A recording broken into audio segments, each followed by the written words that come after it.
I met Joseph on Hinge in late summer 2023, and honestly, it felt like the universe was finally giving me what I deserved. Here was this guy who actually had his life together, decent job, his own place. Wasn't living with 3 roommates like every other guy I'd been dating. We clicked immediately, and within a month we were exclusive. Finally, someone who could appreciate what they had. The thing about Joseph was that he was sweet. Maybe too sweet sometimes. He'd get this worried look whenever I didn't text back right away, always asking if everything was okay. It was endearing at first, but after a few months it started feeling a little suffocating. Like, I'm allowed to have a life outside of our relationship. Right. I kept my phone face down during our dates because honestly, I didn't need him reading over my shoulder every time I got a message. A girl deserves some privacy. There were nights when I'd hang out with my friends and come home exhausted, sleeping until noon the next day. And Joseph would get this strange expression like he was trying to solve some puzzle. "You seem really tired lately?" He'd say, and I'd just laugh it off. What the hell did he expect? I was in my 20s with an active social life. Sometimes I'd disappear for a few hours without checking my phone, and he'd act like I'd vanished off the face of the earth. The worst part was how he'd apologize afterward, like he was the one being unreasonable. "I'm sorry. I know you need space," he'd say, and I'd feel bad for getting annoyed with him. He was trying. I could see that. It's just that sometimes his insecurity made me feel like I was dating a teenager instead of a grown man. Things got really weird around our 7-month mark. I'd posted this cute selfie on Instagram, and my friend Marcus commented, "We missed you last night," with some laughing emojis. Completely innocent, just Marcus being his usual goofy self. But Joseph saw it and completely lost his mind. "Who's Marcus?" he asked, showing me his phone screen like he discovered some smoking gun. "And what does he mean?" "We missed you last night." Are you kidding me? I'm sitting there, trying to enjoy my morning coffee, and he's interrogating me about my friends' social media comments. Marcus is just a friend, Joseph. He comments stupid stuff on everyone's photos, but he wouldn't let it go. He got that hurt puppy dog look that always made me feel like the bad guy. His voice getting higher the way it did when he was upset. It's just the way he said it. Like you were supposed to be somewhere and didn't show up. This is exactly the kind of controlling behavior my sister always warned me about. I could feel myself getting defensive. Because what was I supposed to do? Sit at home every night, waiting for his calls. I have friends. Joseph. I'm allowed to have friends. I don't need to run my social calendar by you. The fight escalated from there, with him asking more and more questions that honestly felt like an invasion of privacy. By the end of it, he was practically in tears, apologizing for being insecure and paranoid. I felt terrible seeing him like that, so I told him it was okay. That we'd work through it together. That's what couples do. Right. We had a rough patch in February, where everything felt tense and weird between us. I could tell he was still bothered by the whole Marcus thing, even though he never brought it up directly. But then one night, he came over with flowers and this sweet, guilty expression, talking about how he'd been careless and had too much to drink the weekend before, how he wanted to take full accountability for his behavior. Honestly, it was exactly what I needed to hear. This was the Joseph I'd fallen for, mature, willing to admit when he was wrong, focused on making things work between us. The sex that night was incredible, probably the best we'd ever had. He was completely present, completely focused on me, not distracted by whatever paranoid thoughts usually ran through his head. This is what our relationship could be like if he just learned to trust me. A few weeks later, I was late. Like, really late. I stared at that little plus sign on the pregnancy test for probably 10 minutes, my heart racing. This wasn't exactly planned, but honestly, maybe it was exactly what Joseph and I needed. A baby would give us something real to focus on instead of all these stupid trust issues. I texted him a photo of the test with "I'm late" and waited for his response. When he called, I could hear the shock in his voice, but also something else, excitement. Maybe we talked about kids before, about wanting a family someday. This was just happening a little sooner than expected. But then he said something that made my blood run cold. "Tiffany, I need to ask something, and I need you to not freak out. Can we get a paternity test when the baby comes?" I couldn't believe what I was hearing. Here I was, carrying his child, probably the most vulnerable I'd ever been, and he was questioning whether the baby was even his. After everything we'd been through, all the times I'd reassured him about my friends, about Marcus, about every stupid insecurity he'd ever had. "Are you serious right now?" I could hear my voice getting shrill, but I didn't care. "I'm pregnant with your baby, and you're asking me for a paternity test. Do you have any idea how that makes me feel?" He tried to backtrack, saying he was sorry, that he didn't mean to hurt me, but the damage was done. How could he even think that? What kind of person did he think I was? I'd never cheated on him. never given him any real reason to doubt me. And this was how he reacted to the news that we were having a baby together. We fought about it for hours. I told him how disrespectful he was being, how he was basically calling me a liar and a cheater when all I'd ever done was love him. By the end of the night, I was exhausted and emotionally drained. A few days later, I texted him, "Fine. If it'll shut you up, we'll do the test." I figured once he saw the results, he'd realize how ridiculous he'd been acting and feel terrible for putting me through this. The pregnancy was harder than I'd expected, mostly because Joseph was so distant the whole time. He came to exactly one ultrasound appointment, sitting there like he was attending a business meeting instead of seeing his child for the first time.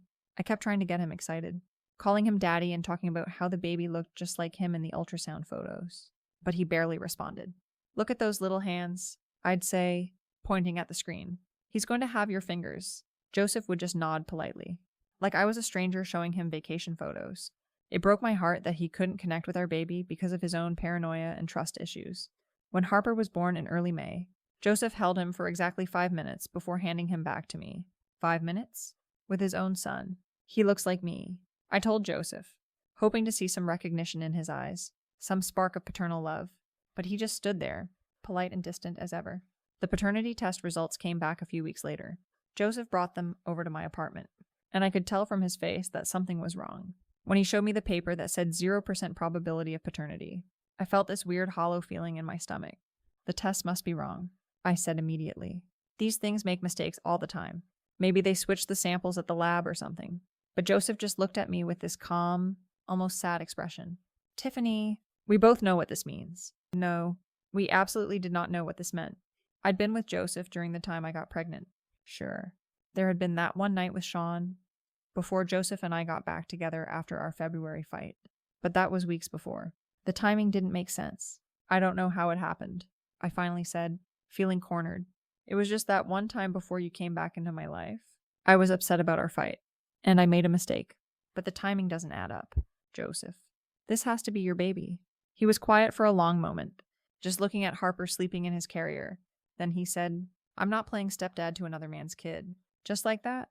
No screaming, no drama, just a simple statement that ended everything we'd built together. He packed up the few things he'd left at my place and walked out of our lives. I couldn't just let him abandon his family like that. A few days later, I drove to his workplace with Harper, thinking that if he could just see his son again, hold him, he'd remember what we had together. But when I approached him in the parking lot, he barely looked at Harper. "Joseph, please," I said, "just look at him. You held him when he was born. You felt that connection." But he just shook his head and started walking away from us. From his own child. I was so frustrated that I threw my Starbucks cup in his direction, not even caring that his coworkers were staring. Let them stare.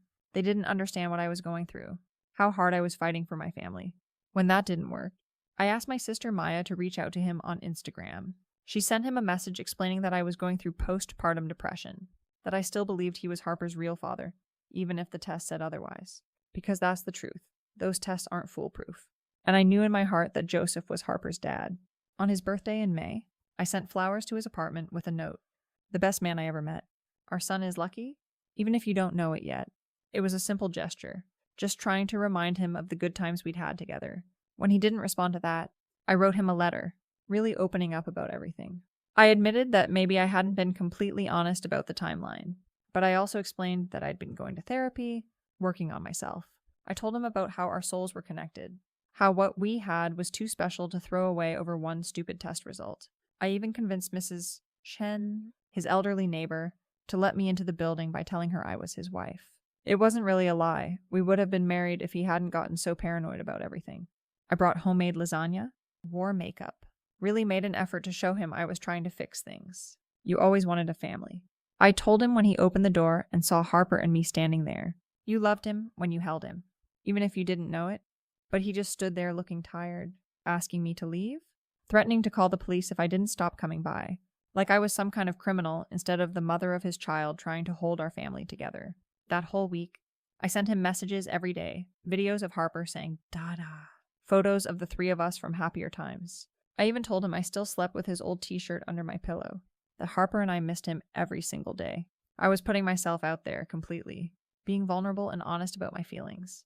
But nothing worked. He'd blocked me on everything, changed his social media accounts, completely cut us out of his life. Like we meant nothing to him.